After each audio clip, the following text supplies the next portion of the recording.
네, 세기의 단판이 될까요? 개전 후 첫 종전 협상이 파키스탄 수도 이슬라마바드에서 시작됐습니다. 네, 이 시간 장지양 아산정책연구원 지역연구센터장 신종우 한국국방안보포럼 사무총장과 얘기 나눠보겠습니다. 어서 오십시오. 안녕하세요. 네, 지금 파키스탄 시각은 저녁 6시 15분 조금 넘었습니다. 아침부터 협상이 될 거라고 했는데 좀 늦어졌어요. 조금 전에 협상이 시작됐다는 보도가 나왔죠? 네, 그렇습니다. 로이터 뉴스가 보도를 했는데요. 거의 벤스 대통령은 도착하자마자 회담에 들어간 걸로 보입니다.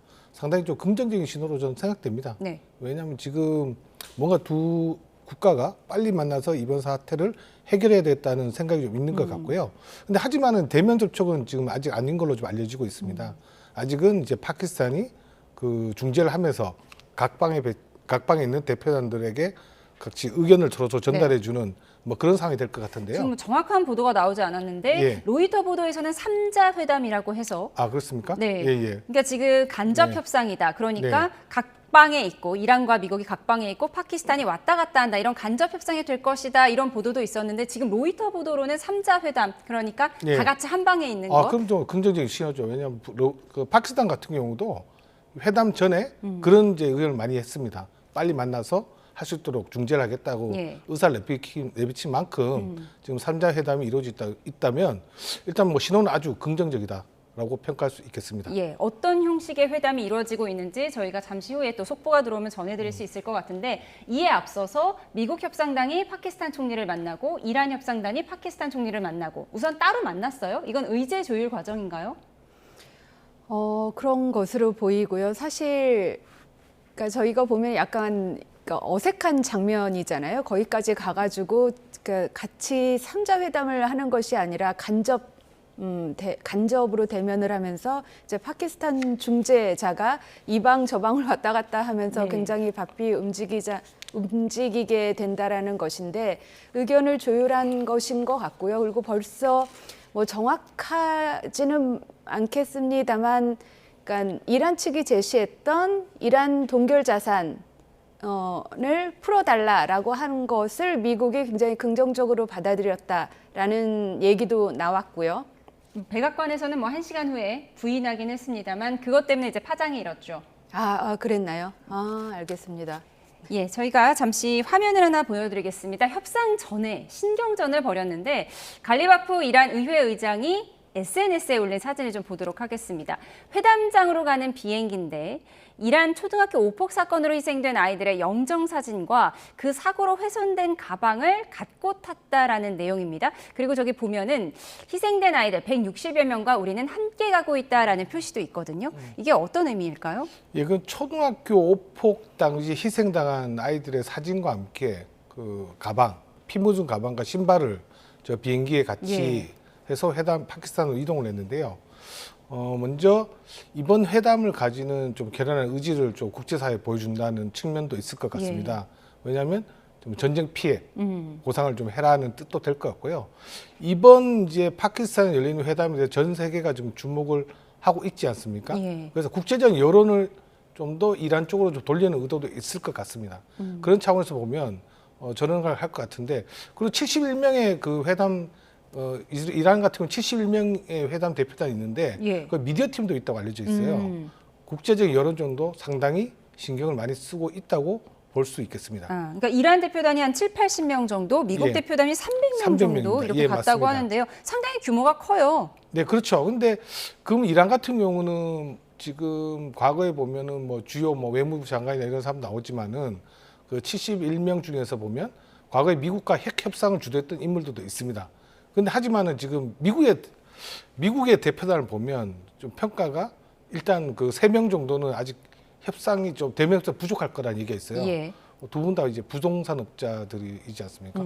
트럼프 측근들이다 보니까 이런 이제 핵 협상에 본격적으로 들어갔을 때는 좀 밀리지 않을까 우려가 있는데, 물론 그 두 사람이 뭐 벤스 대통령과 그 트럼프 측근 두 사람이 다 해결한 건 아니니까 예. 그 300명의 또 추행에 갔으니까 거기서 적당히 의견을 조율하고 전단의 회식이 될 것 같은데, 만약에 뭐 정말 그 양국의 대표가 면담에서 할 때는 어떤 발언이 이런 부분에서 좀 많이 좀 급작스러운 돌발적인 질문에서는 좀 밀릴 걸로 이제 예. 예상이 됩니다. 그러니까 전문가 집단까지 포함한 300명의 이제 대표단이 미국 방문단이 했습니다. 그런가 하면 트럼프 대통령은 소셜미디어에 이런 글을 올렸어요. The world's most powerful reset. 세상에서 가장 강력한 재정비. 이걸 대문자로 올렸더라고요. 어떤 의미라고 보십니까? 그러니까 이번 핵협상에서 정말 세계적인 만남이잖아요. 거기서 절대 그러니까 미국은 물러서지 않겠다라는 것을 암시를 한 것 같고, 근데 이 못지않게 이란 역시 그러니까 갈리바프 국회의장 같은 경우는 정말 이란에서 이렇게 찾기 어려운 굉장히 독특한 사람이거든요. 즉, 그러니까 이란 혁명수비대의 사령관 출신이면서 트럼프 대통령이 계속 얘기했던 이란 내에서 가장 합리적인 사람이라고 얘기를 해서, 즉 혁명수비대도 컨트롤할 수 있으면서 이란의 굉장히 그 마가로 이루어진 이 공화당 사람들과도 협상이 가능한 이런 정말 희귀한 인물이라서 제가 볼 때는 뭐 트럼프 대통령의 이런 뭐 으름장에 거의 뭐 밀리지 않게 뭐 협상에 나올 것 같기는 합니다. 예, 이란 측에서 나온 갈리바프 이란 의회 의장에 대해서 말씀을 해주셨는데, 그런데 그 은둔의 지도자 모스타바가 이 대표단에게 전권을 위임하겠다 이런 입장을 밝혔더라고요. 예, 로이터가 1시간 전인가요? 갈리바프 의장에게 정권을 넘기겠다 모스타바가 했죠. 네. 근데 지금 모스타바가 생존에 있어야 돼요. 이 회담은 잘 진행될 수 있습니다. 뭐 이란 혁명 수비대 같은 경우는요, 그 협상은 그 굴복이라고 지금 거의 얘기를 하고 있어요. 그리고 뭐 탄도미사일과 핵 개발에 대해서는 한치의 양보를 할 수도 하면 안 된다는 예. 강경한 입장이죠. 따지고 보면 그럴 경우에 봐서는 그 혁명 수비대를 총 지지하는 모스타바가 생존에 있어야지 네. 그 혁명 수비대를 좀 컨트롤할 수 있는 겁니다. 그런 차에서 보면 이런 보도가 나왔다는 것도 그만큼 이 협상에 대해서는 좀 긍정적인 좀 신호라고 저는 생각이 됩니다. 예, 모스타바에 대해서는 뭐 의식 불명이라는 보도도 있었는데, 또 최근에는 지금 다리를 다쳤고 얼굴을 다치긴 했으나 음성 회의는 가능한 상태이다라는 보도가 나왔더라고요. 그래서 조만간 모습이 나올 수도 있다 이런 보도가 나오고 있는데 어떻게 전망하세요? 예, 뭐 2개월 후라고 하죠. 2개월쯤은 이제 상처를 치료하고 이제 나올 수 있겠다라고 얘기는 나오고 있지만, 맞습니다. 뭐 전 원래 모스타바가 지금 등장해야 될 시점은 됐죠. 네. 지난번에 이제 휴전 협상이 휴전이 이제 발표됐을 때 뭐 이란 국민들은 테헤란 시내에 나와서 거의 승전의 분위기지 않습니까? 네. 그렇다면 거기서 모스타바가 나와서 극적인 모습을 연출해야 될 타이밍이긴 했어요. 예. 근데 아직까지는 저 신변 위협은 남아 있죠. 그러니까 종전되면 반드시 나와야겠죠. 따지고 보면. 예. 그러니까 음성 메시지는 낼 수 있는 상황이라고 하는데 왜 음성 메시지도 내지 않았을까? 이 부분 어떻게 보세요?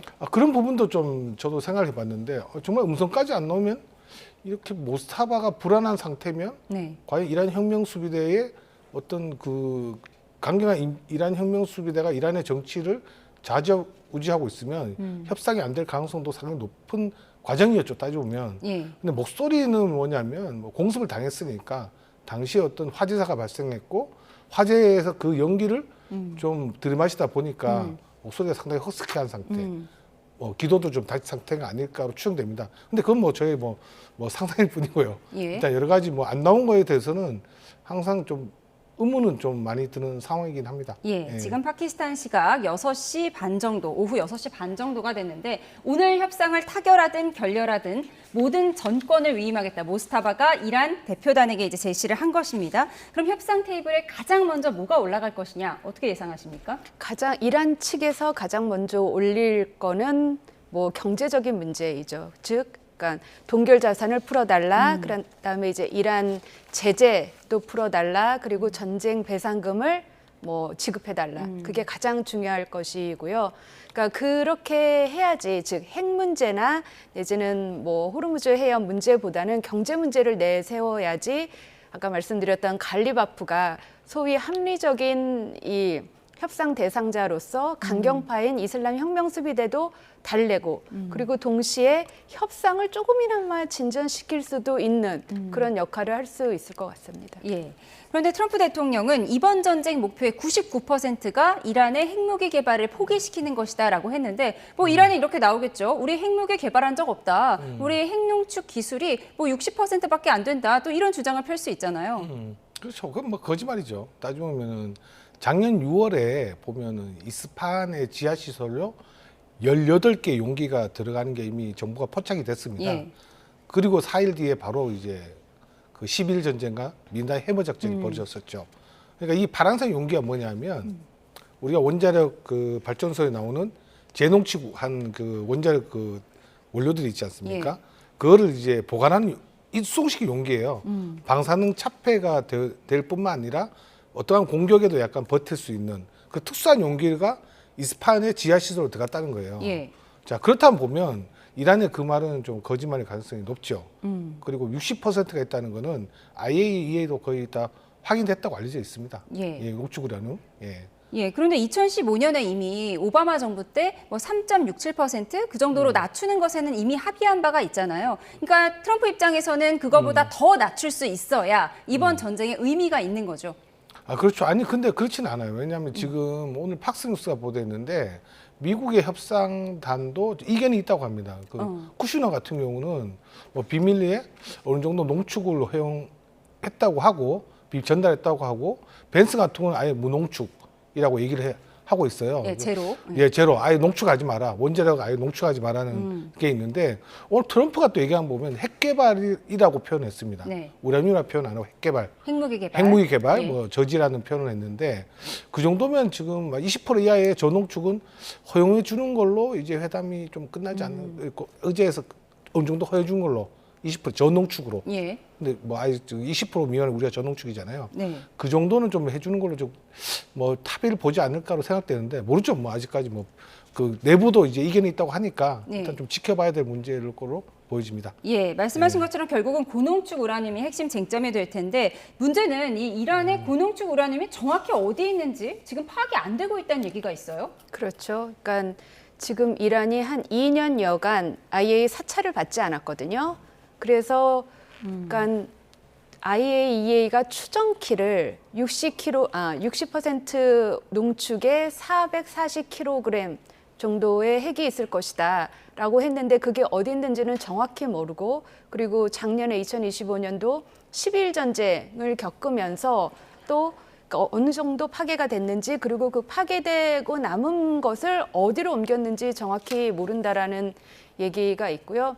그리고 그 말씀하신 이 핵 협상에서 농축 정도로 어느 정도로 할 것인가 하는 거는 정말 이게 어려운 문제인데 왜냐하면 이 트럼프 대통령이 2015년도 오바마 정부와 미국의 오바마 정부와 이란 그다음에 이제 전 세계 주요 5개국과 함께 맺은 그 핵 협상에서 그 당시에 20% 농축 계획이었는데 그게 너무 많다면서 트럼프 대통령이 2018년도에 파기를 했거든요. 예. 근데 이제 이게 60%까지 더 높아졌단 말이에요. 근데 그걸 만약에 이번 핵협상 자리에서 20%로 낮추겠다라고 하면은 이 트럼프 대통령의 말이 전혀 일관되지 않은 게 돼버리는 거예요. 전쟁의 이유가 없어지는 거잖아요. 그렇죠. 그렇기 때문에 그거를 생각을 하면 3.9% 이하로 내려야 되는 거거든요. 근데 그거를 이란 측이 받아들일 것이냐는 또 문제라는 거죠. 예, 그런가 하면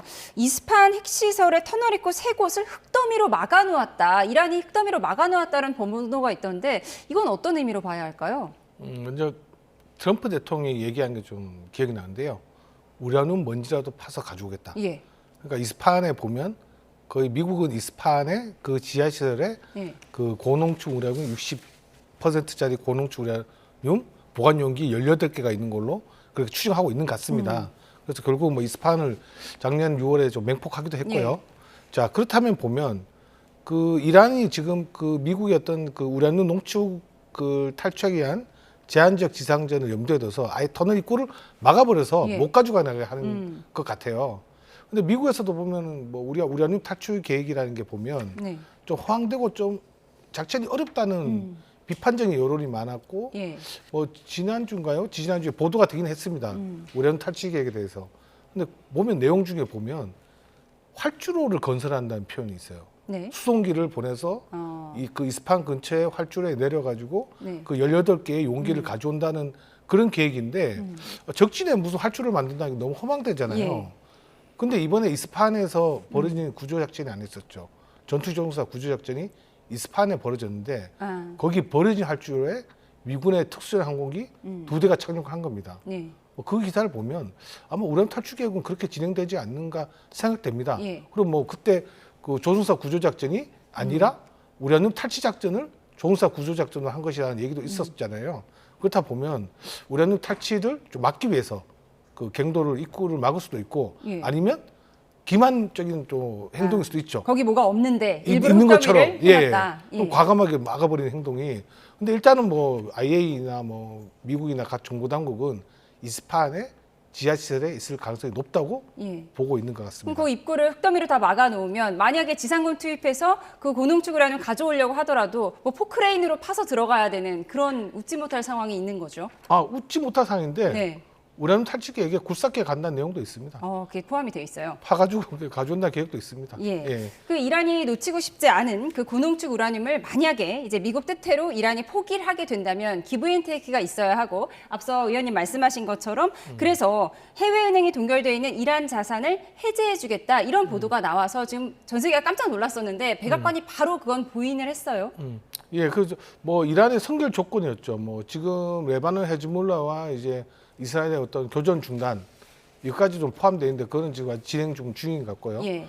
처음에 기사가 나왔을 때 저도 이 가능성 있는 게 아닌가 좀 생각했습니다. 왜냐하면 그 이란은 지금 미국 트럼프에게 전쟁 배상금을 요구하지 않습니까? 예. 그리고 오늘 또 협상단에 탄 비행기에 보면 그 초등학생 아이들의 사망한 사진과 예. 피 묻은 운동화, 가방을 가져온 걸 가방을 실어서 그걸 언론에 공개를 보면 예. 전쟁 배상금을 요구할 텐데 제가 동결 자산은 제가 한 100조 정도 되는 걸로 좀 알고 있거든요. 예. 전 세계적으로 예. 우리나라를 포함해서.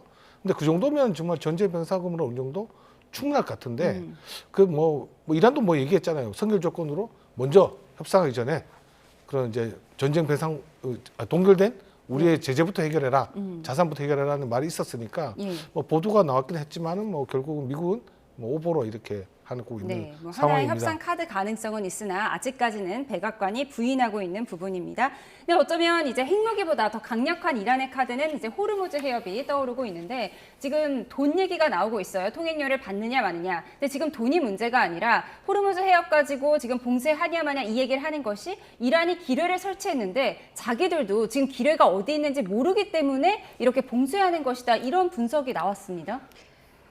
반은 맞고 반은 아닐 것 같아요. 그러니까 말씀하신 것처럼 호르무즈 해협은 이란 내 특히 강경파 이슬람 혁명 수비대들한테는 정말 핵 개발보다 훨씬 더 획기적인 전략적인 자산이 돼버린 거죠. 그러니까 핵 개발 같은 경우는 굉장히 상징적이지만 손에 잡힐 만한 억지력은 바로 없었잖아요. 또 호르무즈 해협을 봉쇄하고 나면서부터 모든 것이 이란의 의지대로, 그러니까 이게 절대 정당화된 행동은 아니지만 정말 뛰어난 전략적 가치와 자산이 돼버린 거예요. 그래서 정말 이걸 가지고 계속 카드를 쓰려고 하는데 일부에서는, 그러니까 혁명수비대 일부에서는 사실 우리가 더 그러니까 협상력을 발휘하려면 나름 많은 배들을 이렇게 내보낼 수 있는 거를 보여줘야 되는데 알고 봤더니 그럴 만한 능력이 안 된다라는 거죠. 그러니까 기뢰가 어디에 있는지 정확히 모르기 때문에 네. 사람들이 예상한 것만큼 많은 배를 이렇게 내보내는 그럴 만한 역량을 과시할 수도 없게 되는 굉장히 그러니까 아이러니한 상황이 지금 진행되고 있는 것 같고요. 그래서 이제 소위 코알리션 오브 윌링이라고 해서 호르무즈 해협이 이렇게 뭐 한 나라의 말이 안 되는 이런 약간 정당성이 떨어지는 행동으로 좌우돼서는 안 된다라고 하면서 40나라가 우리나라까지 포함해서 프랑스를 주도로 지금 모였는데 이 나라들이 하겠다라는 것이 휴전이나 종전이 되면 기뢰 제거 작업을 우리가 도와주겠다라고 나서고 있는 겁니다. 예. 지금 우리 배 26척이 호르무즈 해협에 발이 묶여 있고 2,000척, 전 세계 2,000척이 묶여 있어요. 그런데 지금 통행료 받는다고 해서 화가 났는데 통행료가 문제가 아니라 기뢰가 어디 있는지 이란이 파악을 못하고 있다는 거예요. 그럼 어떻게 해야 하죠? 물론 뭐 그건 기만할 수도 있습니다. 이란의 지뢰가요. 옛날 같은 그런 2차 세계에 쓰는 지뢰들이 아닙니다. 뭐 이란의 지뢰 같은 것도 보면 마함이라고 불리고 있는 지뢰들이 한 6종류에서 7종류 가까이 있는데 예. 다 타이머가 있습니다. 왜냐하면 당연히 그 호르무즈 해협을 봉쇄해버리면 타이머가 있다는 게 어떤 의미일까요? 자폭입니다. 그러니까 내가 한 달 정도 작전을 한 달 정도 기대를 작동시켰다 하면 네. 한 달의 시간이 들어갑니다. 거기 예. 우리가 시한폭탄이라고 하죠. 예. 그런 것처럼 한 달의 시간을 장입해 놓으면 네. 한 달이 지나면 자동적으로 터지진 않고 그 물속으로 그냥 가라앉아 버립니다. 사용 불능화가 돼버리는 지뢰들이 말입니다. 우리가 흔히 뭐 스마트 지뢰라고 표현을 하는데요. 예. 근데 만약에 이란이 그 주장이 좀 말이 안 되는 것이 뭐냐면 호르무즈 해협에 그렇게 기뢰를 깔아버리면 이란은 어떡하죠? 이란도 생필품을 호르무즈 해협을 통해서 네.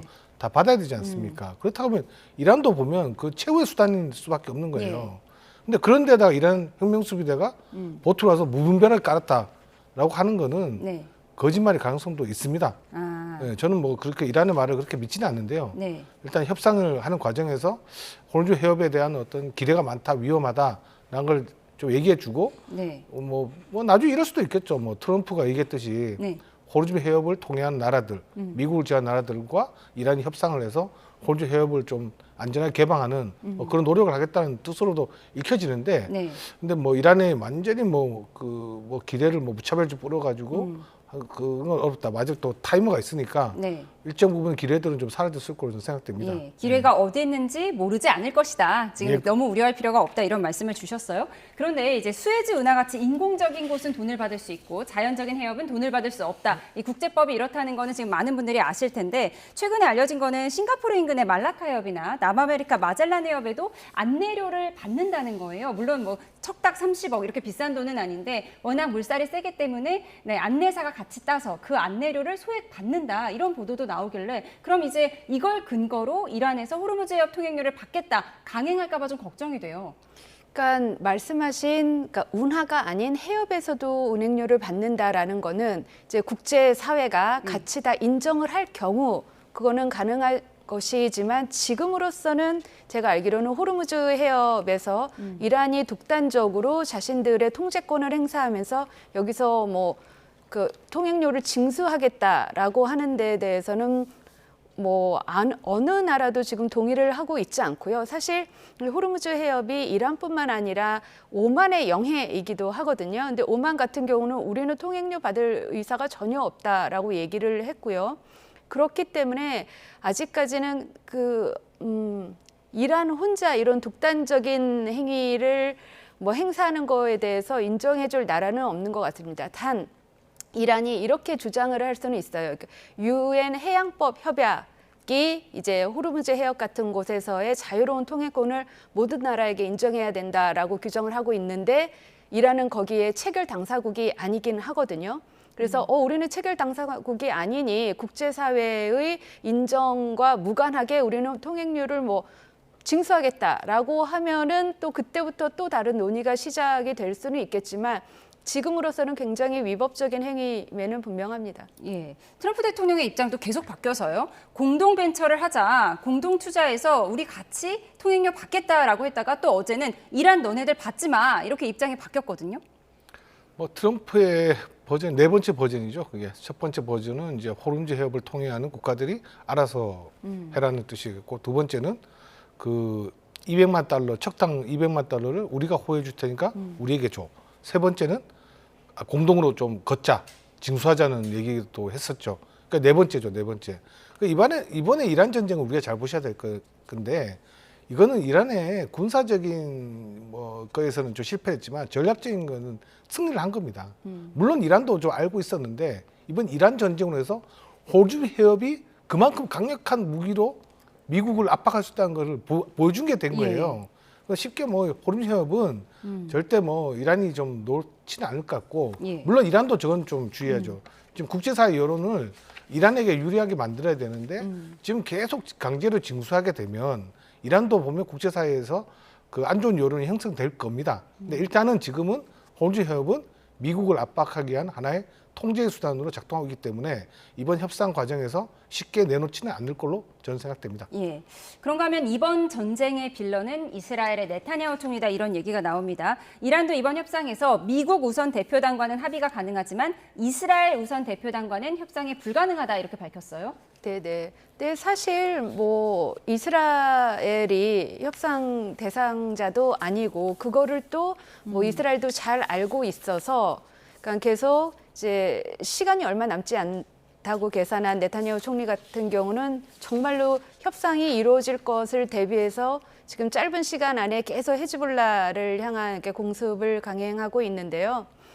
근데 이랬을 경우 그러면 항상 트럼프 대통령과 네타냐후 총리가 늘 이렇게 조율된 모습을 보여줬는데 그럼 이 이스라엘의 이렇게 예측되지 않는 행동이 협상에 이렇게 영향을 미치지 않을까라는 우려가 있을 수도 있겠지만 저는 그럴 가능성은 별로 크다라고 생각을 안 합니다. 그러니까 이번에 전쟁이 일어났을 때 사실은 트럼프 대통령이 네타냐후 총리한테 완전 뭐 설득을 강하게 당해서 지금 이렇게까지 흘러왔다라고 하지만 그렇지 않은 예도 굉장히 많거든요.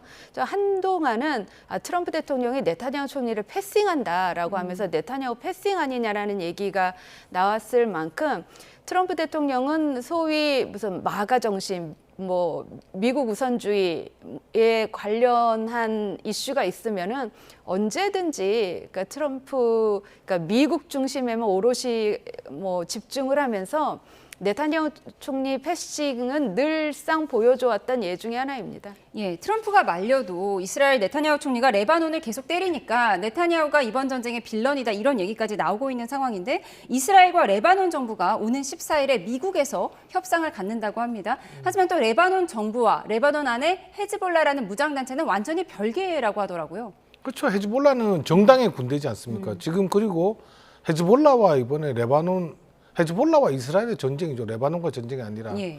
결국 네타냐후 같은 경우는 또 하나의 또 이게 수가 되겠죠. 왜냐하면 네타냐후는 전쟁을 계속 끌고 나가야 됩니다. 어제도 분명히 휴전 협상에서 트럼프가 레바논의 그 공격을 좀 중단해라고 얘기했음에 불구하고 예. 오늘 또 공격을 하지 않습니까? 그러니까요. 네타냐후는 지금 정치적 위기예요. 미국 국민들은 전쟁을 빨리 끝냈으면 좋겠지만 예. 이스라엘 국민들은 안 그렇습니다. 왜냐하면 네타냐후 비난을 많이 합니다.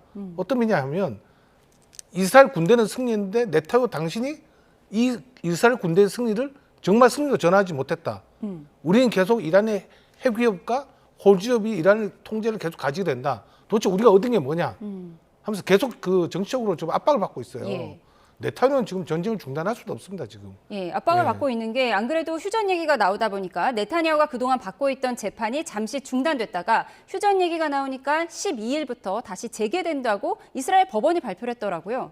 네, 맞습니다. 그것 때문에 12일 날 돼가지고 뭐 언론과 유착, 뇌물 그런 부패 혐의들이 있어서 12일 날 이제 다시 재판이 진행될 텐데 네. 그래서 네타냐후가 거기서 비판을 좀 많이 받고 있는 거죠. 예. 자기 어떤 정치적 위기를 돌파하기 위해서 이번 전쟁을 계획한 게 아니냐라는 그런 의혹도 많이 받고 있는데 어찌됐건 네타냐후가 이번 전쟁을 통해서 그 야당의 또 지지까지 받았지 않습니까? 근데 결국 야당마저도 지금 전쟁을 중단하면 네타냐후는 정말 그 법정 구속 그러니까 재판에 그 형을 받을 수밖에 없는 상황 위기의 상황, 정치적 위기의 상황. 피선거권 박탈이 그렇죠, 가능한 그렇죠. 혐의를 지금 예, 받고 있기 때문에 그렇죠. 네타냐후의 정치적 위기에 대해서 설명을 해주셨습니다. 네. 그런가 하면 중국과 러시아가 이란을 지원하고 있다는 보도들이 나오고 있습니다. 오늘 CNN 보도를 보면요. 중국이 이란에 무기를 공급한 정황이 포착됐다. 몇 주 내에 방공망을 전달할 준비를 하고 있다. 이런 보도가 나왔더라고요. 어떤 의미일까요? 뭐 전혀 놀랍지 않은 것이 기존에 이란에 있던 방공망이 바로 중국제, 러시아제입니다. 그런데 이번에 뭐 제공권을 이렇게 완전 뺏기면서 전혀 작동을 하지 못했죠. 제가 만약에 이란 혁명수비대라면 중국제 방공망을 다시 받을 이유가 그렇게 크지는 않을 것 같은데 어쨌든 중국은 부서진 방공망을 다시 새로운 걸로 제공해 주겠다라고 한 것 같고요. 이거는 뭐 어디에고 비밀은 아닌 얘기인 것 같습니다. 예. 주미 중국 대사관은 물론 지금 부인하고 있습니다. 그런데 그동안 어쨌든 중국이 좀 평화 중재자를 자처하다가 만약에 이란에 무기를 제공할 거라는 사실이 드러난다면 이건 좀 그동안의 맥락과 맞지 않는 부분이 있어요. 예, 그렇죠. 그러니까 중국은 기본적으로 중동에 자국의 무기를 많이 판매하려고 세일즈를 엄청 많이 한 나라이긴 합니다. 예. 하고 뭐 지난번에 뭐 이거 무기뿐만 아니라 뭐 중국 이제에서 정보를 준다는 보도도 있었잖아요. 네. 근데 이게 사실이면 정말 그 미국으로서는 아주 불편한 일이 될 수밖에 없죠. 근데 트럼프는 좀 독특하더라고요. 그 러시아가 이제 정보를 준다는 얘기했었는데 뭐가 알고 있는데 뭐 괜찮아라는 그 표현을 하기도 했었잖아요. 예. 대솔직하게 여기도 했었는데 일단은 이거는 뭐냐면 현재 중국이 뭐 이란의 어떤 이런 게 있습니다. 오히려 지금 보면은 오히려 이란 전쟁으로 중국의 어떤 위상은 중동지에 상당히 높아질 수밖에 없는 상황이 예. 온 건 분명합니다. 그런 차원에서 미국이 사전에 중국의 군사 지원을 차단하기 위해서 언론에 흘린 내용일 수도 있으니까 그것도 지켜봐야 될 문제라고 생각됩니다. 예. 지금 세계의 단판 파키스탄에서의 종전 협상이 진행되고 있는데 지금 파키스탄 시각이 6시 47분, 저녁 6시 47분, 7시를 향해 가고 있습니다. 지금쯤은 어떤 내용들이 테이블 위에 올라와서 협상되고 있을까요? 글쎄요. 벤스 부통령은 이 전쟁을 초기부터 굉장히 반대하던 사람이었거든요. 그래가지고 마가 이 커뮤니티 내에서 벤스 대통령이 지고, 그러니까 마코 루비오 국무장관이 이제 여기서 뭐 실세로 떠오르는가라고 했다가 어쨌든 전쟁이 미국의 계획대로 부드럽게 흘러가지는 않아서 지금 이제 종전 협상을 해야 되는데 거기에 가장 적합한 인물로 지금 벤스가 나가 있기 때문에. 펜스 부통령은 아무래도 최대한 협상이 되게 하려고 할 테고요. 그러다 보면 트럼프 대통령이 그렇게 강조했던 90% 이상 무조건 핵 문제다라는 거를 꼭 따르지 않을 수도 있을 것 같습니다. 예. 그러니까 협상을 되게 하는 게 벤스 부통령한테는 더 큰 의제가 되지 않을까라는 생각이 예, 듭니다. 그동안 전쟁 회의론자였던 벤스 부통령을 앞세워서 협상단을 보냈다는 건 트럼프 대통령도 이번 협상에 결실을 맺기를 좀 바라는 것 같습니다. 벤스 부통령 입장에서도 좀 차기 대권 주자로서 자기의 입지를 좀 노릴 것 같은데요. 뭐 그럴 가능성도 있는데 그 미국 내부에서도 보면은 강경론자들이 있는데 그 벤스 부통령을 원한 거는 이란이었죠, 따져보면. 이란에서 원해서 부통령이 간 겁니다, 따져보면. 그럼 이란과 미국의 급을 봤을 때 급은 맞지 않습니다, 이게. 예. 그리고 오히려 이란이 그렇게 그 요청한 사람을 보냈다는 거는 협상하기 전부터 미국이 약간 굴복을 한 겁니다, 따지고 보면. 뭐 그런 비판도 있어요. 그리고 벤스가 전쟁을 지지 안 했다고 하는데 저는 좀 다르게 보는 사실이 뉴욕타임즈 보도에 따르면 벤스는 이건 좀 불편한 계획이고 나쁜 계획인데 그래도 나는 지지할게라고 라고 보도가 됐거든요. 근데 네. 마치 벤스가 이번 전쟁을 완전히 반대한 것처럼 또 보도 나오더라고요. 그건 차이가 아무래도 피트 헤그세스보다는 조금 약했다 이런 예, 얘기 그렇죠. 아닐까요? 그런 수준인 것 같은데요. 네. 일단은 벤스 부통령이 가서 한 거는 그만큼 미국도 이번에 종전 협상에 대해서 성의를 좀 많이 보이고 있다는 건 분명해 보입니다. 예. 결국 그런 차원에서 보면 벤스가 이번에도 가장 적합한 인물이었고 특히 이란이 원한 인물이었으니까 예. 이번 협상을 잘 끌고 갈 인물로 선정돼서 대표로 간 것 같습니다. 예, 지금 벌써 파키스탄 시간이 저녁 7시쯤이 됐는데 그럼 오늘 뭐 몇 시까지 협상을 하고 어디까지 얘기가 되면